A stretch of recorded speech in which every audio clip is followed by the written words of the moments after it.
is Shalina Begum, and I'm the president of the Tafida Raqeeb Foundation. And we are here today to call on the government to bring changes to the way children are dealt with in critical care.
To say, welcome here. I don't want you to put the bags or anything. Can you? I don't want the bags to come out. Don't put emojis. Today has allowed us to use this magnificent room.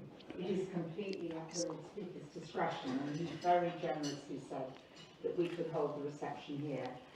And really, as you know, this is about the Tafida Raqeeb Foundation and the background to it. So we're going to have a couple of presentations really to understand the background to it. For me, it's been an enormous privilege actually to work with Tafida's mum, who is here, and you will hear from her, from Shalina, with her story.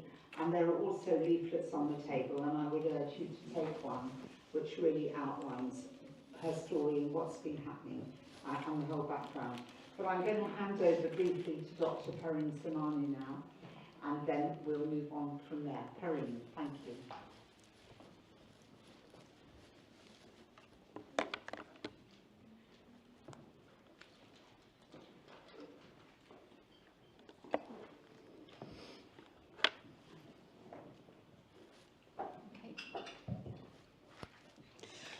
Good afternoon, ladies and gentlemen.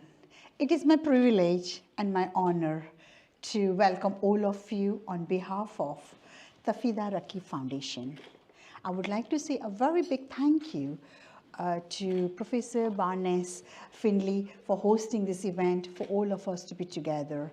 This cause is not just for the meeting here. This is a cause where we want to help the society and how we can bring this issue to the wider world.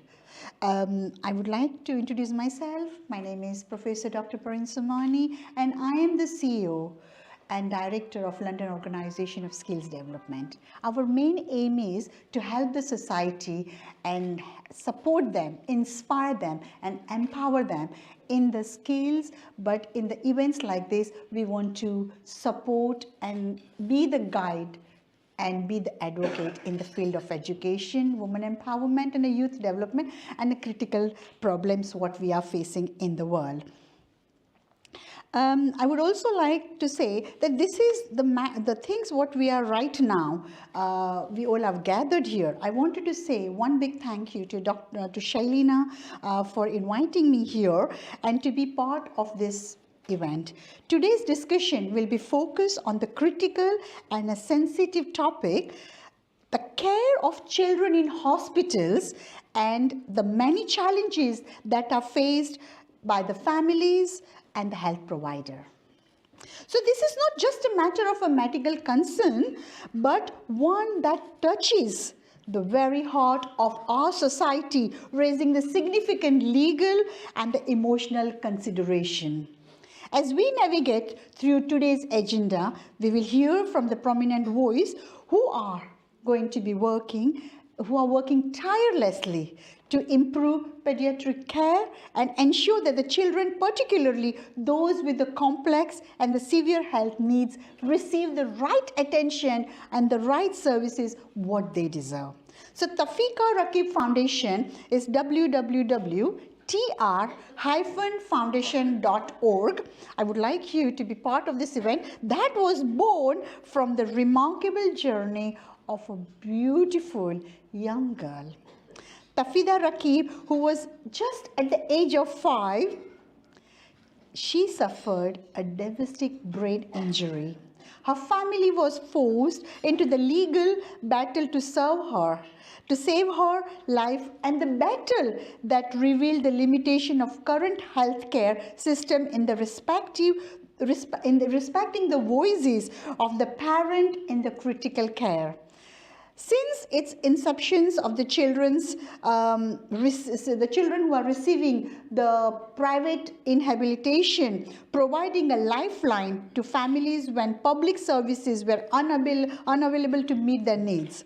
So the foundation has also conducted extensive medical camps for the mission to develop the world, bringing the critical health care to the children in the region where access was just limited. The foundation has garnered recognition across Europe and many parts of the world.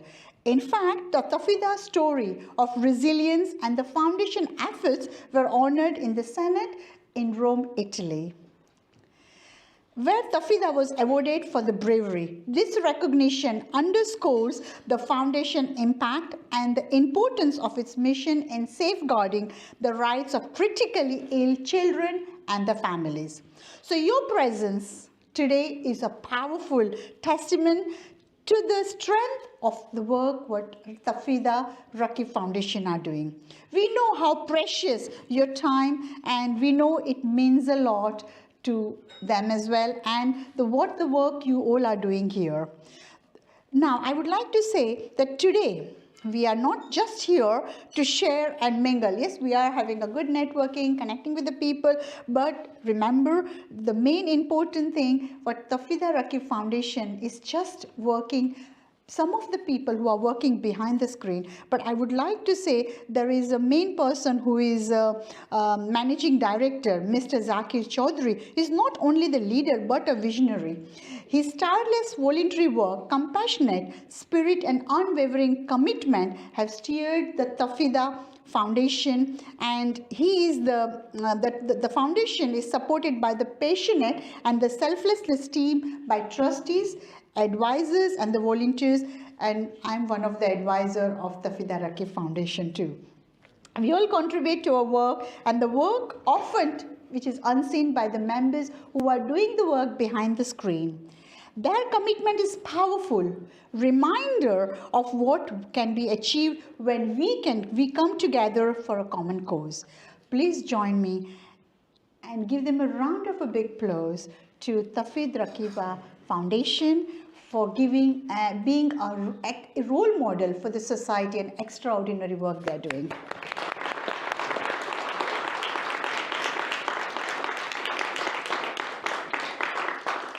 Thank you.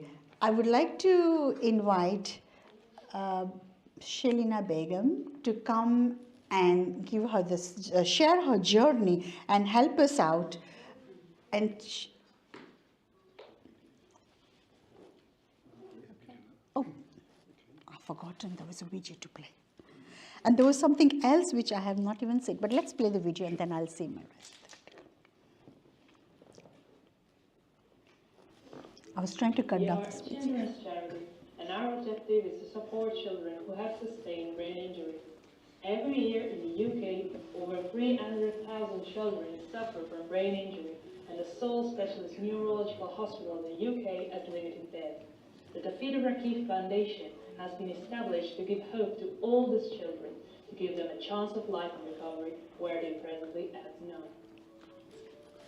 But first, what happened to Tafida Raqeeb? Tafida Raqeeb was a healthy 4-year-old girl who in the early hours of one February morning 2019 woke complaining of an headache. The minute she collapsed and needed to be rushed to hospital.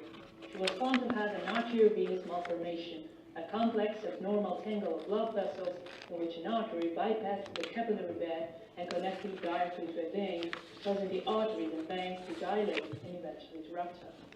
3 different hospitals battled to save Tafida's life. Despite a barrage of negative prognosis, she constantly demonstrated the will to live, and she continued to fight until, in June 2019, her clinicians predicted that she would die within a few weeks at most.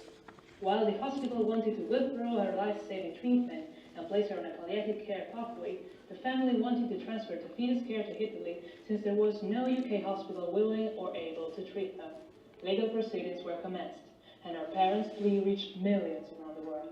Thankfully, Tafida was given the right to leave by the High Court, and she was transferred to the Gaslini Hospital in Italy, where she has continued to make progress and has defied all the pessimistic expectations of the NHS specialists.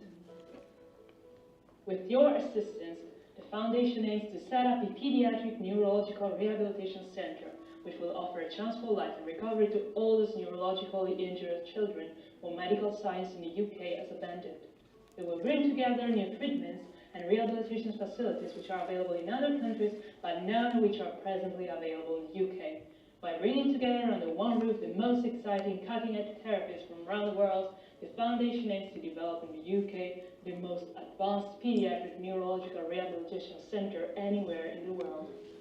Please be a voice for us, as the injury takes all of our functions away and we become dependent on family and the clinician's voice. I might not be normal as before, but I am alive and I want to live. My family sacrificed their lives to give children like us a chance. Please come forward and support the Tafida Raqeeb Foundation and bring real hope to all of us as we want to live. Please help raise £25 millions for us. What are you going to say? Thank you.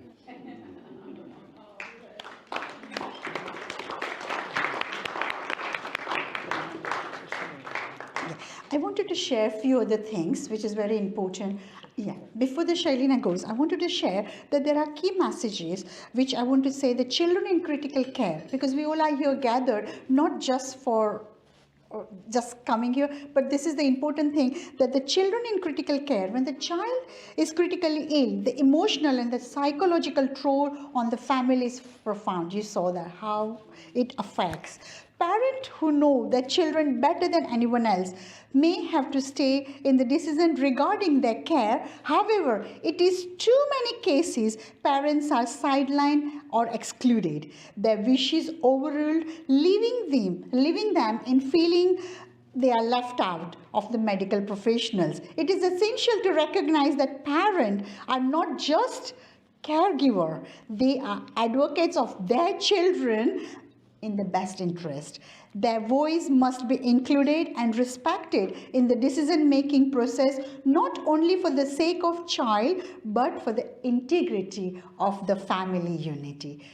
Number 2, this is important for us to know, that a care for a change in law.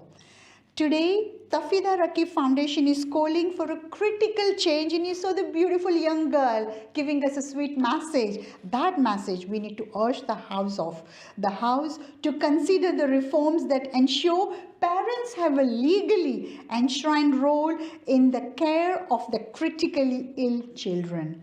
No family should have endured the trauma of the courtroom, battle to assert their right to be heard. We believe that medical decisions should not be battleground between doctors and parents, but a collaboration.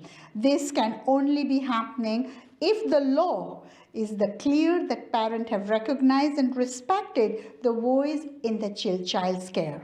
And the other one, the third one, which is very important too, a further call for research and rehabilitation facilities. So in addition, we call on the government to invest in more research into critical care and pediatric rehabilitation. At present, there is only one rehabilitation center for children in the entire country located in Surrey. This is, wow, that is not inadequate to have all these people in just one place. So Tafida Raqeeb Foundation envisions a future where more specialized rehabilitation centers are established across the UK, ensuring every child has access to the care they need, no matter where they live, no matter where they come, caste, doesn't matter, but they have to be given that nourishing. The absence of these facilities leave too many children without the support they require and for the recovery.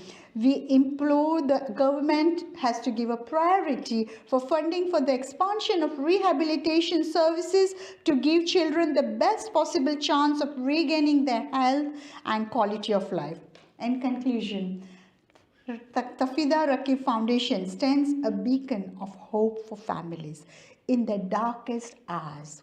We can call upon the houses and the government to support legal reforms that places parent at the heart of the child's critical care decision, to invest in the essential research and to expand rehabilitation services across the country. Let's work together and to ensure that the children are being taken care. Parents are heard, children are cared for, and that no family is left to fight alone. Thank you for being here to contribute to this crucial conversation, and I look forward to the insight that will emerge today's discussion as we work collectively together and towards the meaningful change. Now, without further ado, let's begin how we can help others. So I'm going to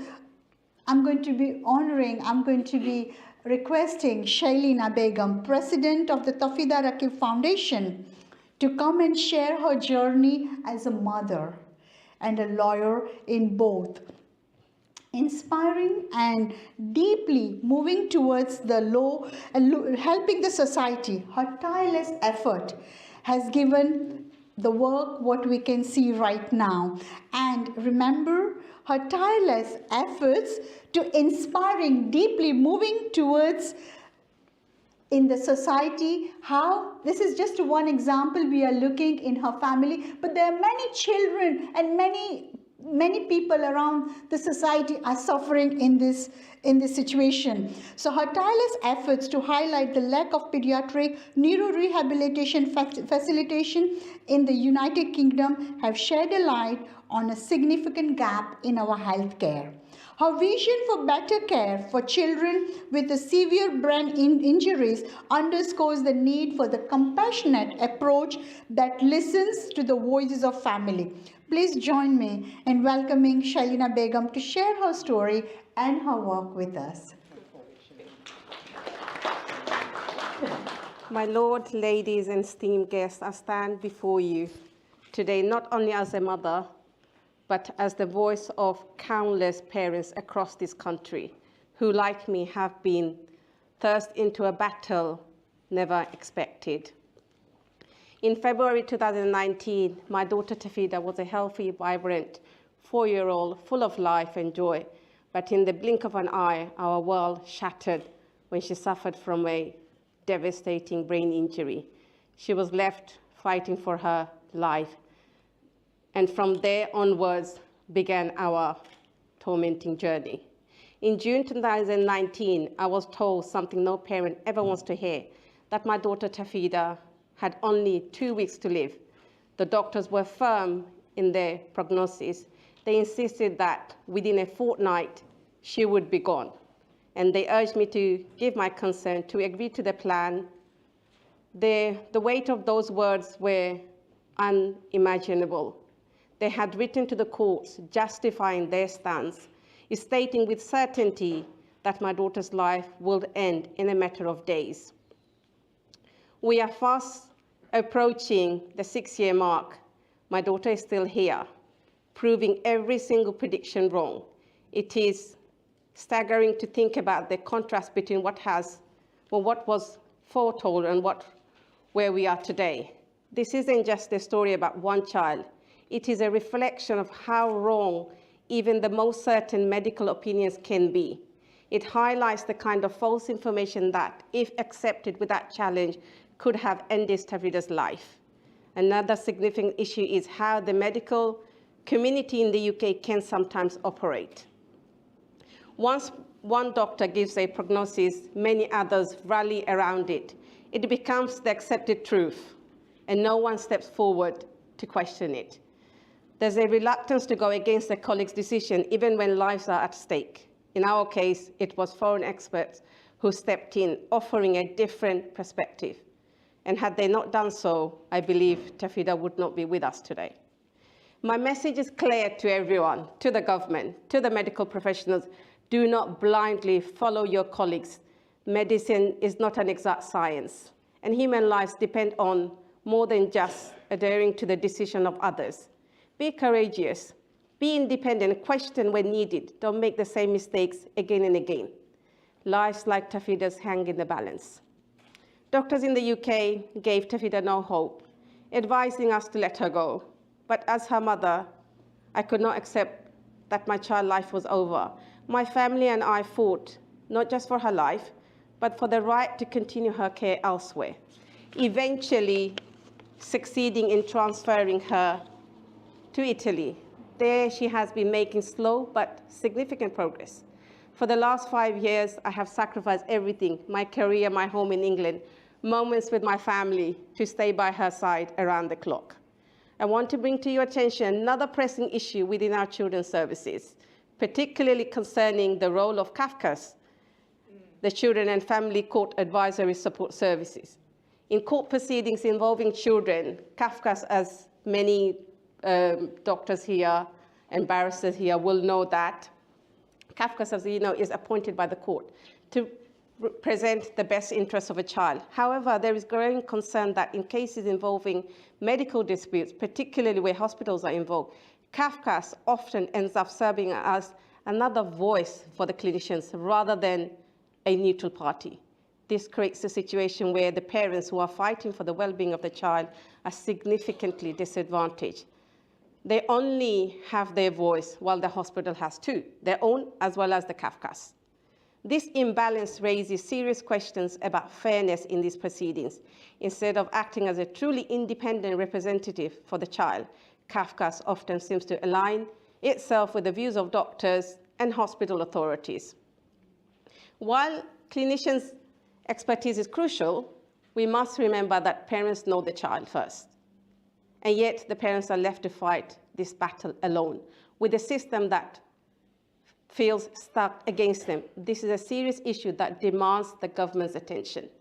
We need to reassess the policies governing CAFCA's role in medical cases to ensure true impartiality. The government must review whether CAFCAS is truly acting in the child's best interest, or if it is simply reinforcing the views of hospitals, leaving parents without a meaningful voice in critical decisions about the child's care. Beyond this, I want to touch briefly on another related issue. It's important to note that there is a severe shortage of rehabilitation services and palliative care for children in the UK. Hospices for children are almost non-existent across the country, leaving many families without the support they desperately need. I know this isn't the main topic of today's discussion, but it's another aspect of children's services that requires urgent attention. The bottom line is this: parents should never be marginalized in decisions about their own child, especially in life-altering medical cases. And the system that is supposed to support children and families should not, in practice, become yet another barrier they have to overcome. It's time we take a hard look at how Kafka is functioning in these cases and make the necessary changes to ensure a fair and just process for all involved. I still hear from so many parents whose children remain in the UK without access to the care and rehabilitation they desperately need. Why is it that in the UK, when a child sustains a severe brain injury, systems seems to give up on them? Why is it that families are forced to seek treatment abroad? Because the medical interventions available here are simply insufficient. The heartbreak of these parents is amplified by the feeling that their voices are unheard, the pleas ignored by the very system that should protect the children. Approximately 6,000 children in the UK suffer serious brain injuries each year, yet there is a severe lack of adequate neurological rehabilitation service across the country. Many children are denied the chance to reach their full potential due to long waiting times, limited access to critical therapies. Those families that manage to secure private care face high costs and most simply cannot afford. Children like my Tafida are being denied the chance to fight, the chance to live. This is not just a personal story. It is a nationwide crisis that demands attention. The Tafida Raqeeb Foundation, which I founded in the aftermath of our battle, is working towards establishing these type of neurological rehabilitation centers. These centers would not only bring world-class treatments to our shores, but would also provide families with hope that their children can still improve, still grow, still live.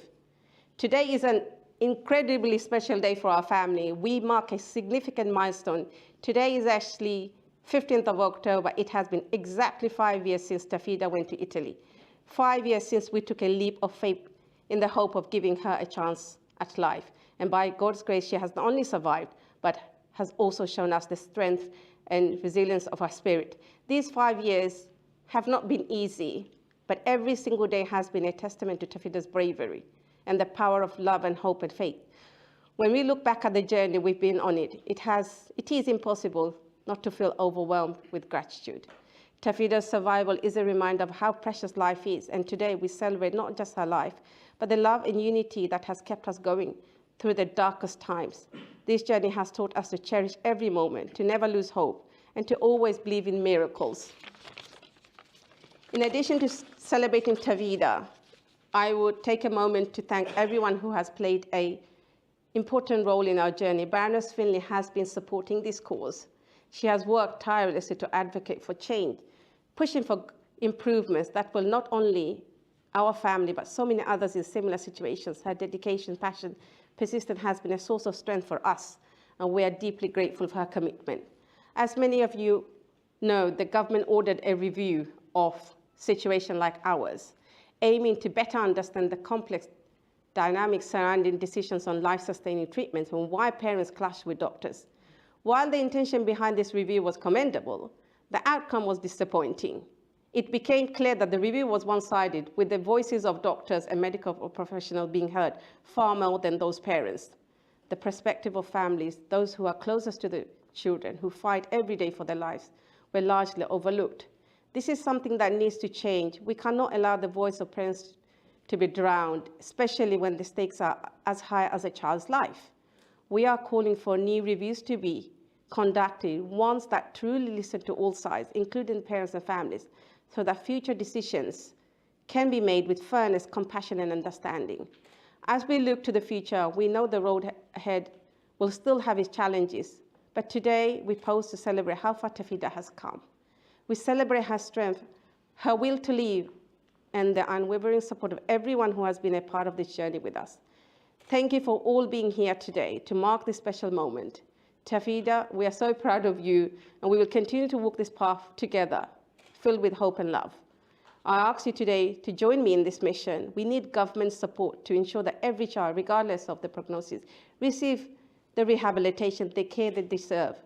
We need a cultural shift in the way we approach critical care for children, moving away from a deficit mindset towards one of hope and possibility. My lords, I gave up everything to fight for Tafida's life. I implore you, please do not allow more families to face this fight alone. Let us all work together to ensure that every child has a chance to recover and that every parent's voice is heard. Our children deserve nothing less. Thank you, and I would like to extend my heartfelt gratitude to Lord Speaker, for attending today, and to everyone else who is here, and to the Bangladesh delegates, the Italian delegates who are here. And thank you for being here. I will quickly call our trustee, Mr. Jacob Lyons, who is here, who would want to just say 2 words in support of the foundation.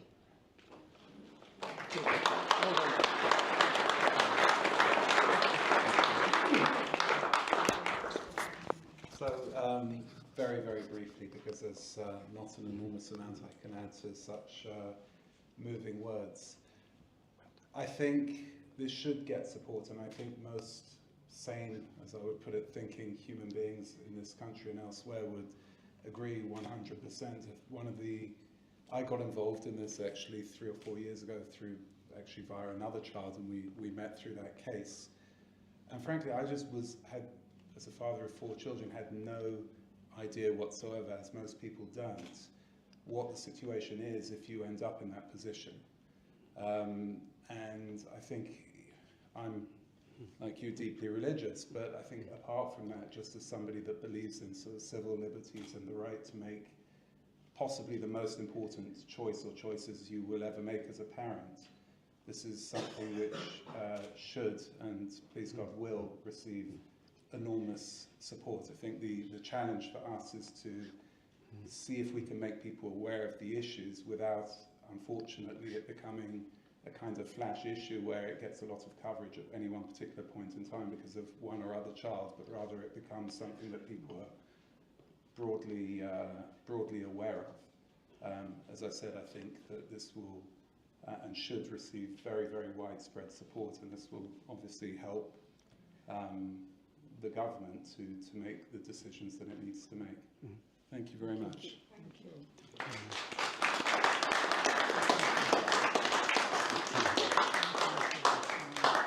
Can we please have the next speaker, former Senator Simone Pillon, up on stage, please.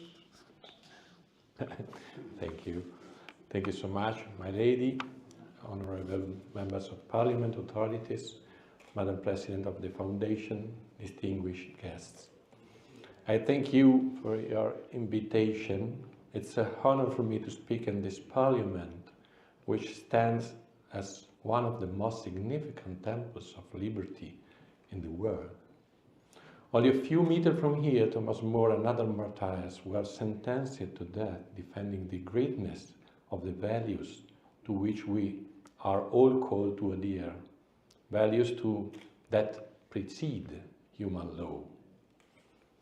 Among these non-negotiable principles, as they are inscribed in the natural law that each of us carries in our hearts, the protection of innocent life takes a paramount place, and foremost among these is the life of the child. I would therefore like to briefly outline the fundamental principles now recognized in international declarations that protects the most vulnerable among us, the children. Following this, I will share some impressions gathered by the Italian Parliamentary Commission during our official visit to the institution of the United Kingdom. And lastly, I will briefly outline the approach that Italian legislation purposes in relation to end-of-life matters, offering points of comparison with the legislation in the United Kingdom. Article 6 of the 1989 UN Convention enshrined the child's right to life. The preceding Article 5 of the same convention established the right of parents to make decisions for their child. The Universal Declaration of Human Rights, solemnly proclaimed by the United Nations a few years after the devastation of the Second World War, established in Article 25 that everyone has the right to a standard of living adequate for the health and well-being of himself and his family, including food and medical care and necessary social services, and the right of the security in the event of sickness and disability. The European Union also aimed to complement this body of rights by expressly providing in Article 5 of the 2002 European Charter of Patient Rights the right for the patient to obtain an authentic and reasoned second opinion, chosen according to their own feelings and autonomy, as well as the right to choose their physician and medical treatment. This is further supported by Article 10, which guarantees access to innovative diagnostic treatments without economic limitation.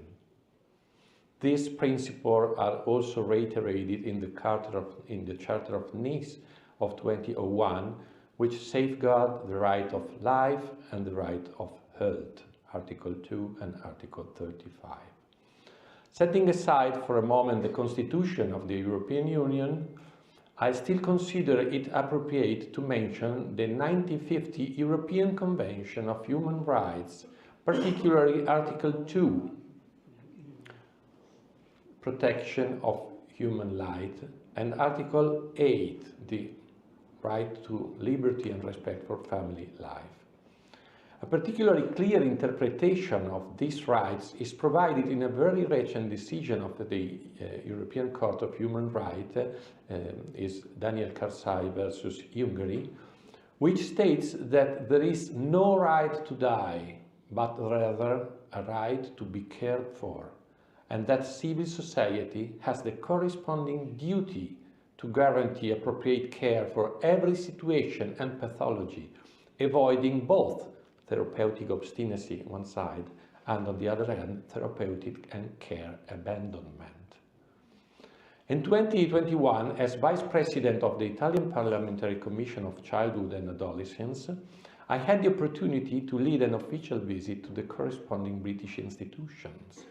During this visit, particularly in meetings with the President of CAFCAS, and I am happy that Shalina mentioned about it, we were able to observe the ways in which English law ensures the protection and guardianship of children in difficult situations, as well as the provision of the social services system and the functioning of family courts. The impression I share today are not mine alone, but were shared by all participants in the mission, representing the full spectrum of political perspective in Italian Parliament, from right to left. The overall impression was one of great efficiency in one hand, but perhaps not enough attention to the parental figures and their roles and their will on the other.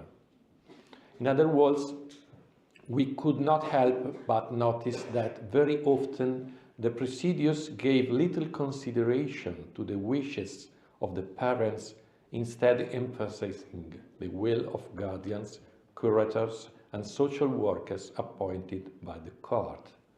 This has led quite evidently to a situation where the number of minors placed outside the natural family is 10 times higher than in Italy. I'm unable to say whether this is a legislative issue or more generally a matter of social sensibility, but certainly from an external perspective, and particularly from a family perspective, this aspect may merit further investigation. I specifically refer to the precedence of parents' decision in matters of religion and philosophy, and which risk being circumvented when the appointment of a guardian becomes automatic in any case involving a child.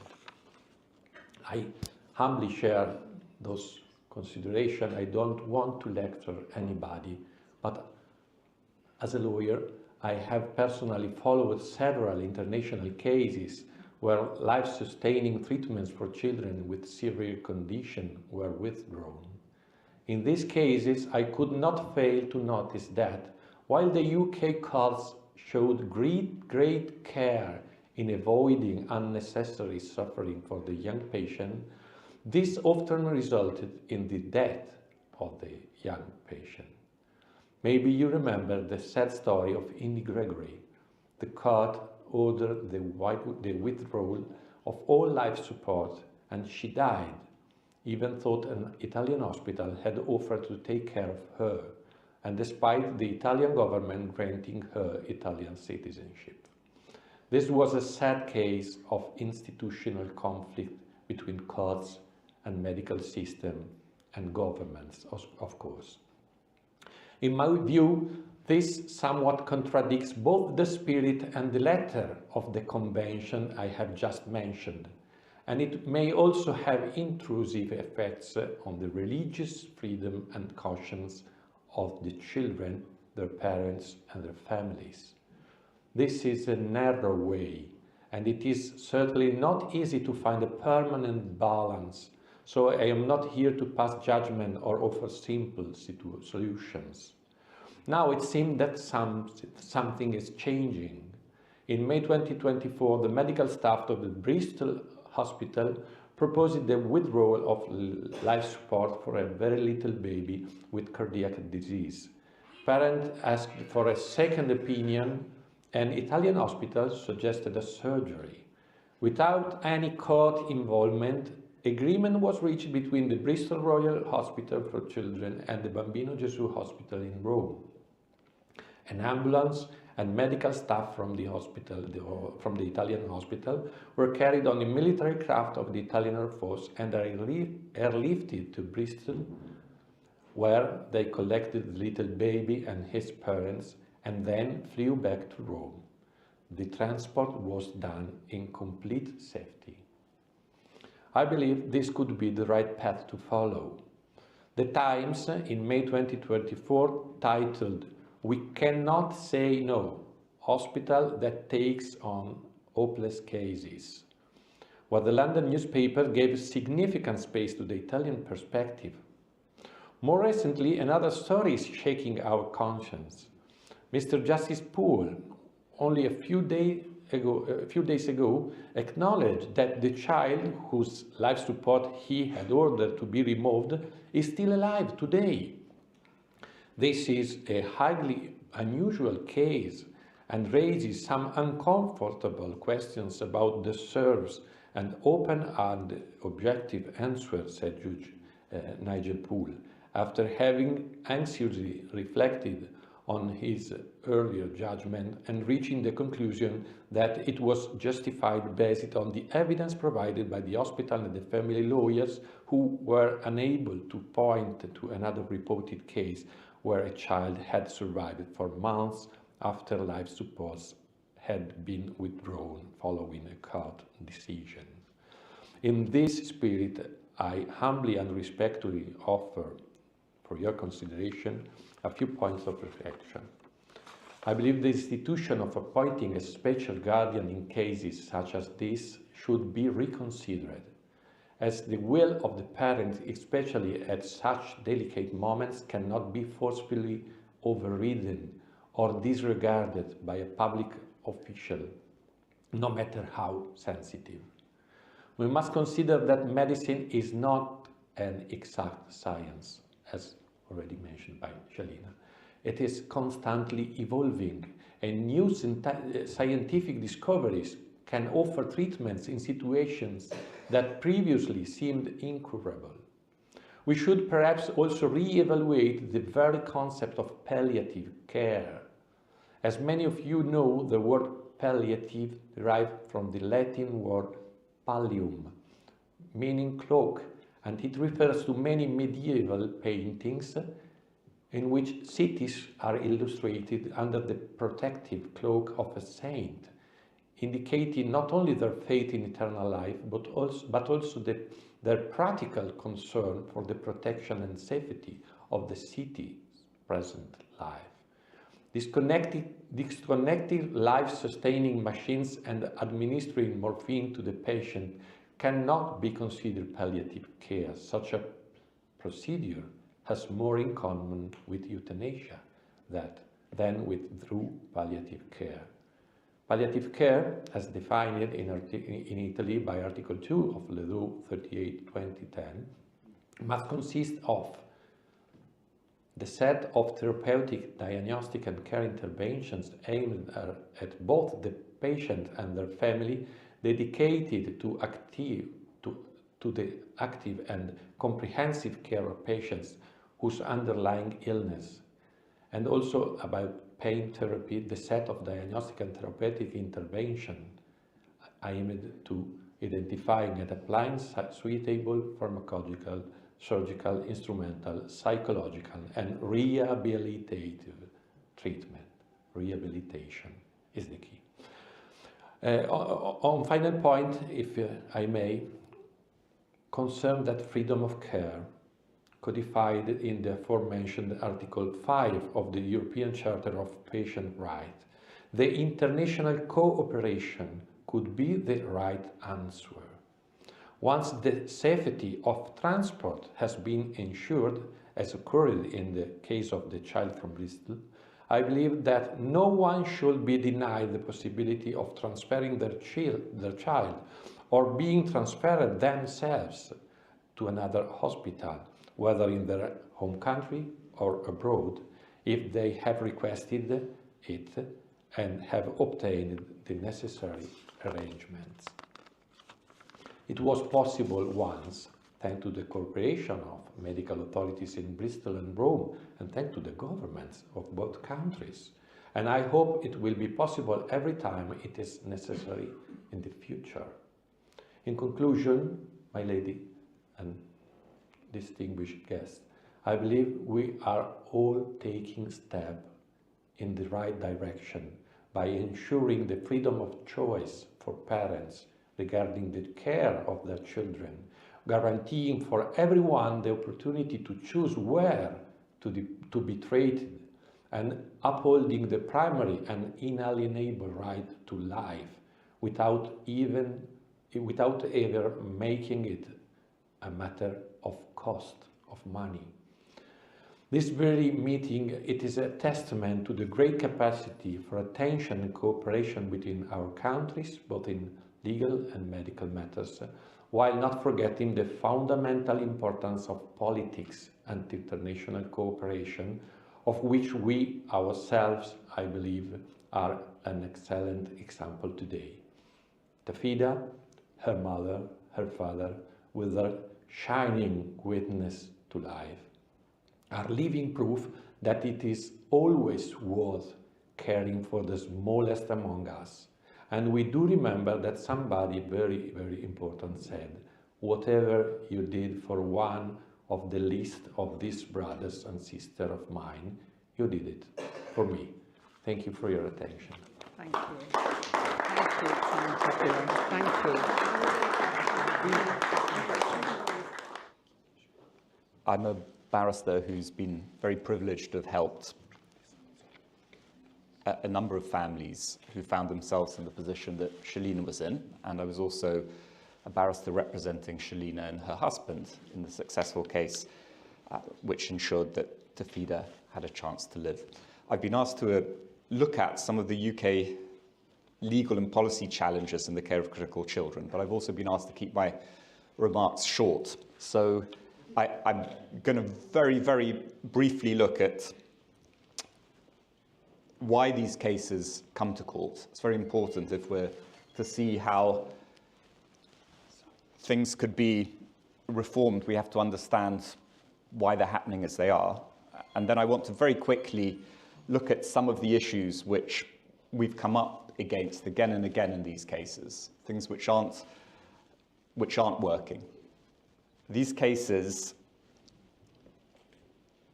involving the withdrawal of life-sustaining treatment from severely ill children, one sees the best parts of the UK legal system. One sees a great efficiency and all stops pulled out, but one also sees, in some respects, the worst side, because one sees law and principle often set aside in place of pragmatism. Up until the advent of the Human Rights Act, doctors tended to make decisions themselves. This all quickly came challenged in 1999 with an important case of a child called David Glass. And David Glass was an ill child. He had neurological issues, and the doctors didn't think he had very much of a life left, and it was very likely he was going to die. And they proposed to fill him up with morphine, and this is something the parents didn't want, because that would have led to his death very quickly. And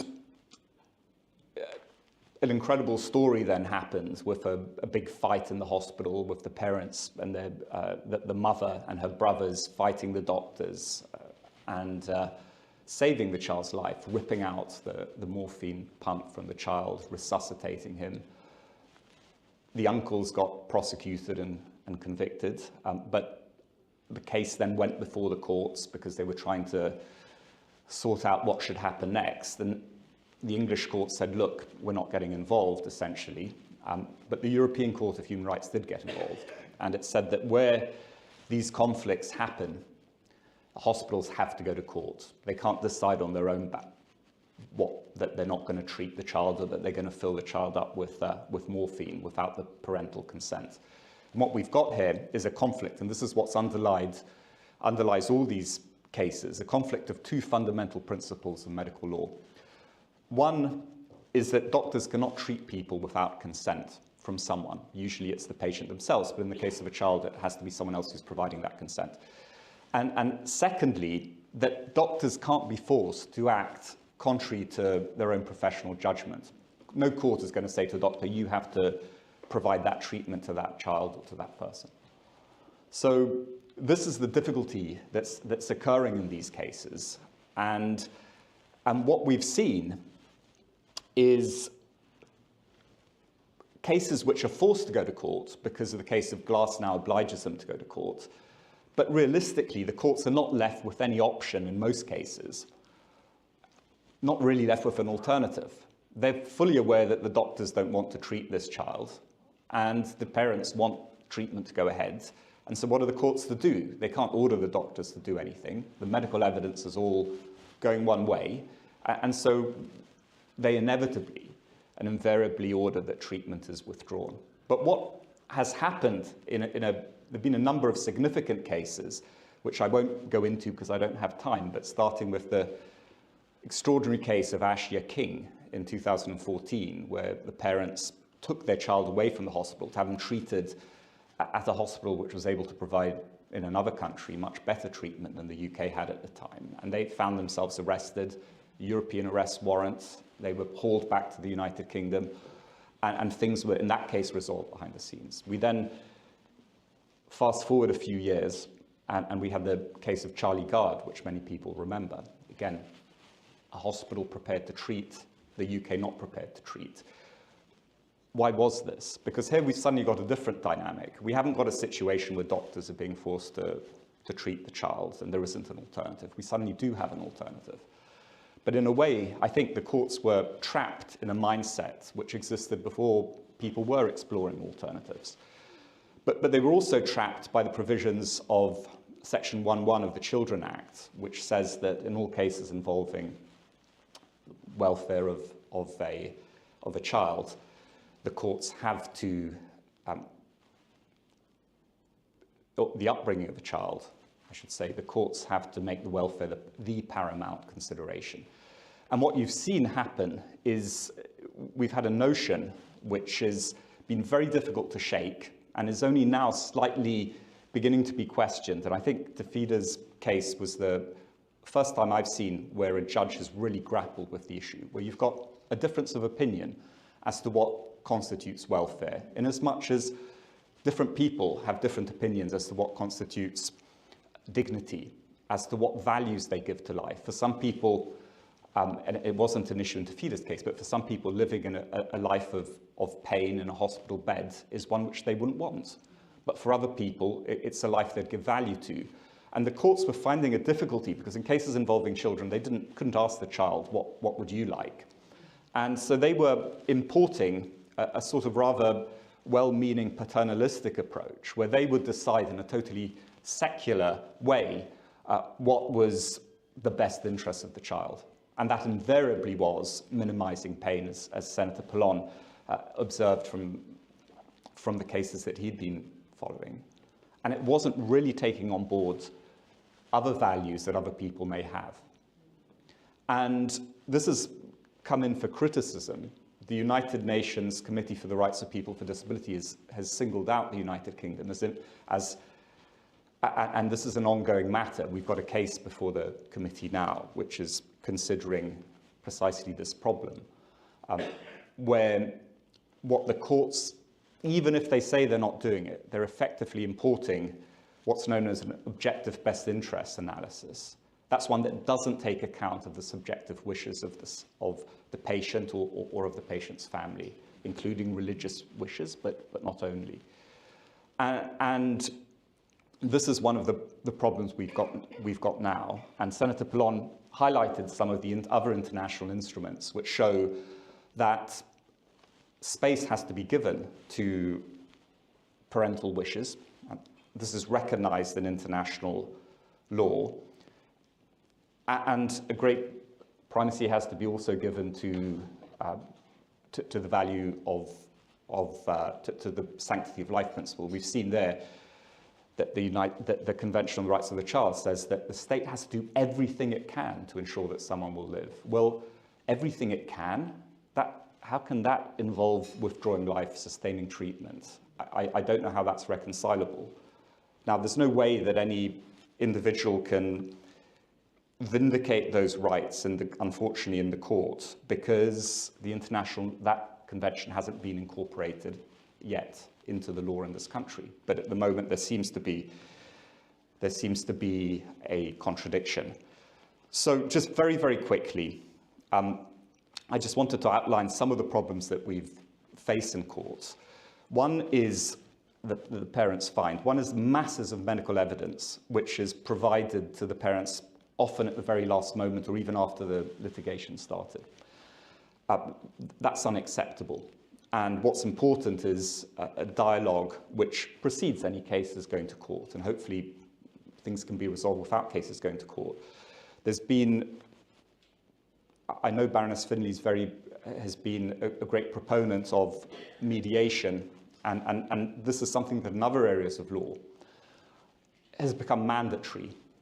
One of the advantages of having compulsory mediation is that before the mediation, the parents would have access to all the medical records and be able to take advice from their own medical advisors so that they could come to their own assessment of what's really happening and whether or not they accept what the hospital is telling them.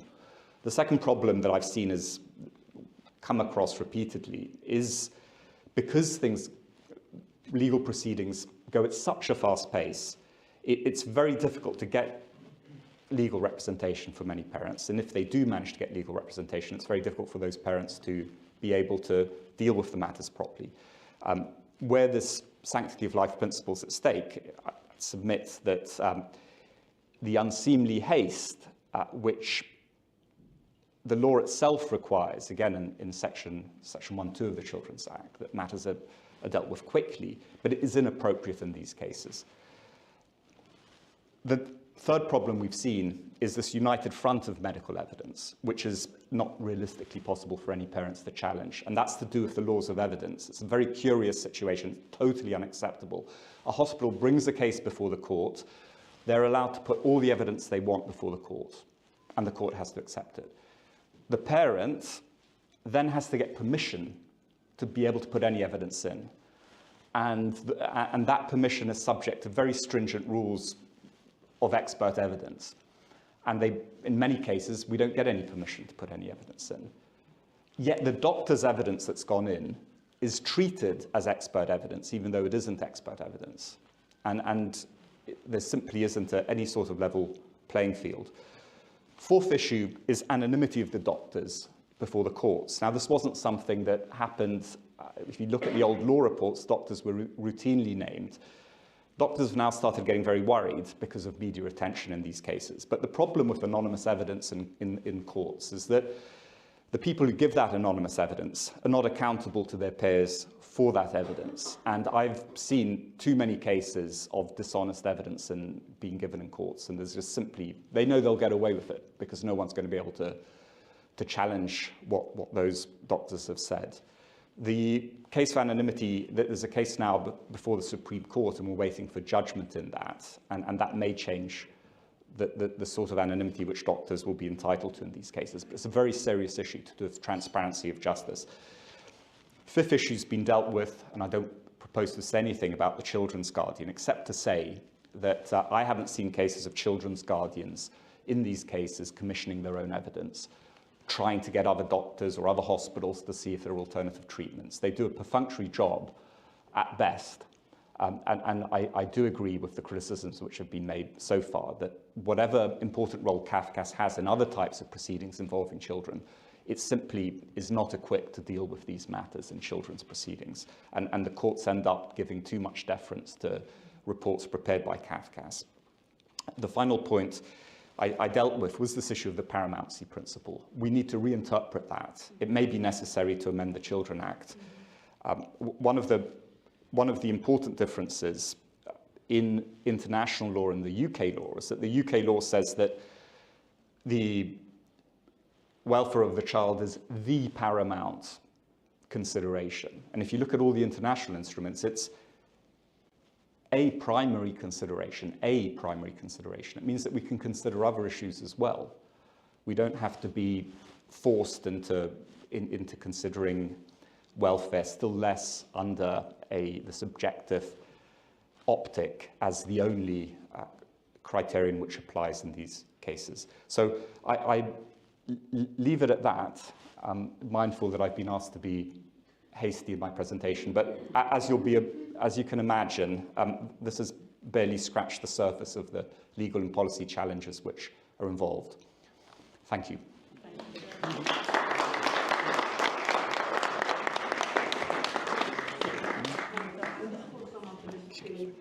Can I please now call Mr. Mujib Khan, President of Private Hospital and Medical College Association in Bangladesh, to say a few words about how things are done in Bangladesh, a developing country.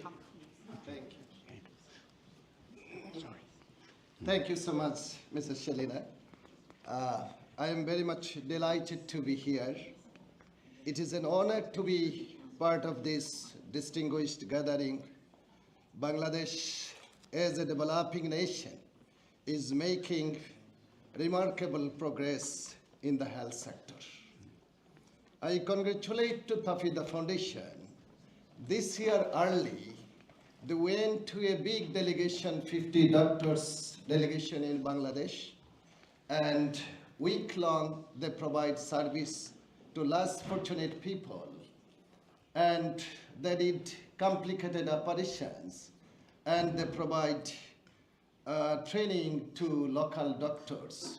So it's a novel initiative, and a lot of less fortunate people get the tremendous service. I must emphasize that in Bangladesh, we firmly uphold the principle that life is sacred.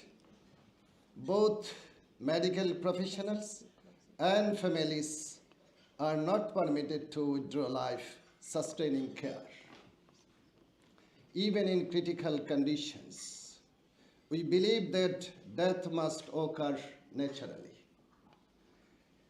caused only by the progression of the illness without any human intervention to hasten it. Our commitment is to ensure care and dignity until the very end of life, respecting the natural process. Thank you so much. Thank you.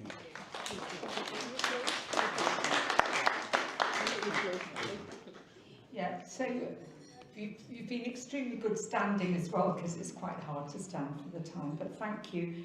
I think that I'm sure many of you will want to talk to Shalina, and we should close now. If you want a further cup of tea or whatever, please do. There are leaflets on the tables. Shalina's here, and I think we have to thank you for being an absolutely inspirational mother, and all that you've done, and the things that you've done behind this to draw attention to issues that are of great importance. Shalina, Thank you. Thank you. Thank you, everyone, for attending. Thank you.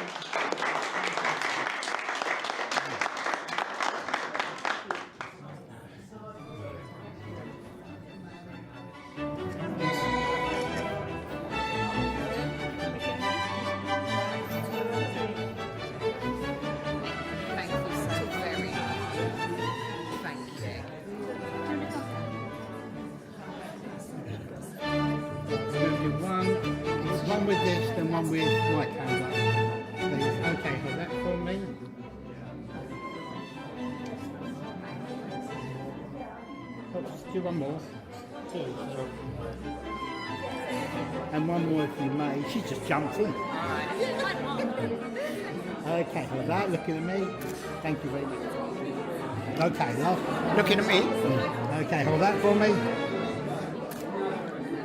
Excellent. Thank you very much. Thank you. Thank you very much. Thank you.